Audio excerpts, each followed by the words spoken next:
పెళ్లి సందడి సినిమా తర్వాత టాలీవుడ్ లో క్రేజీ హీరోయిన్ గా మారిపోయింది శ్రీలీల. ఇటీవలే నితిన్ సరసన రాబిన్ హుడ్ మూవీతో ప్రేక్షకులను పలకరించింది. ఇక తెలుగులో స్టార్డమ్ సొంతం చేసుకున్న ఈ ముద్దుగుమ్మకు బాలీవుడ్ లోనూ అవకాశాలు క్యూ కడుతున్నాయి. ప్రస్తుతం బాలీవుడ్ హీరో కార్తీక్ ఆర్యన్ సరసన నటిస్తోంది శ్రీలీల. ప్రస్తుతం ఈ సినిమా షూటింగ్ శరవేగంగా జరుగుతోంది. అనురాగ్ బసు దర్శకత్వం వహిస్తోన్న ఈ సినిమా షూటింగ్ సిక్కింలో జరుగుతోంది.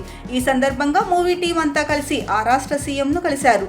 సినిమా షూటింగ్ కోసం సిక్కింను ఎంచుకున్నందుకు ముఖ్యమంత్రి వారిని అభినందించారు. ఈ నేపథ్యంలో కార్తీక్ ఆర్యన్, శ్రీలీల, అనురాగ్ బసుకు తమ రాష్ట్ర సాంప్రదాయం ప్రతిబింబించేలా బహుమతులు అందజేశారు. అంతేకాకుండా మూవీ షూటింగ్ సజావుగా సాగేందుకు రాష్ట్ర ప్రభుత్వం తరఫున పూర్తి స్థాయిలో సహకారం అందిస్తామని కూడా హామీ ఇచ్చారు. ఈ విషయాన్ని సీఎంఓ సోషల్ మీడియా ద్వారా వెల్లడించింది. ఈ సందర్భంగా డైరెక్టర్ అనురాగ్ బసు ముఖ్యమంత్రికి ధన్యవాదాలు తెలిపారు. రాష్ట్ర ప్రభుత్వ సహకారంతో తమ మూవీని అద్భుతంగా తెరకెక్కిస్తామని వెల్లడించారు. ఇక్కడ షూటింగ్ సమయంలో ప్రజల నుంచి వస్తున్న మద్దతు, ప్రేమ పట్ల చాలా సంతోషంగా ఉందని కార్తీక్ ఆర్యన్ అన్నారు. మాకు భద్రత కల్పించినందుకు సిక్కిం పోలీసులకు ప్రత్యేక కృతజ్ఞతలు తెలిపారు. ఇది మా షూటింగ్ సజావుగా పూర్తి చేసేందుకు సహకరిస్తుందని సంతోషం వ్యక్తం చేశారు. సిక్కింలోని ప్రకృతి దృశ్యాలు, ఇక్కడి సంస్కృతి సాంప్రదాయాలు తనను ఆకర్షించాయని హీరోయిన్ శ్రీలీల అన్నారు. ఇక ఈశాన్య రాష్ట్రానికి తన మొదటి పర్యటనను నా జీవితంలో చిరస్మరణీయంగా నిలిచిపోతుందని ఆనందం వ్యక్తం చేశారు.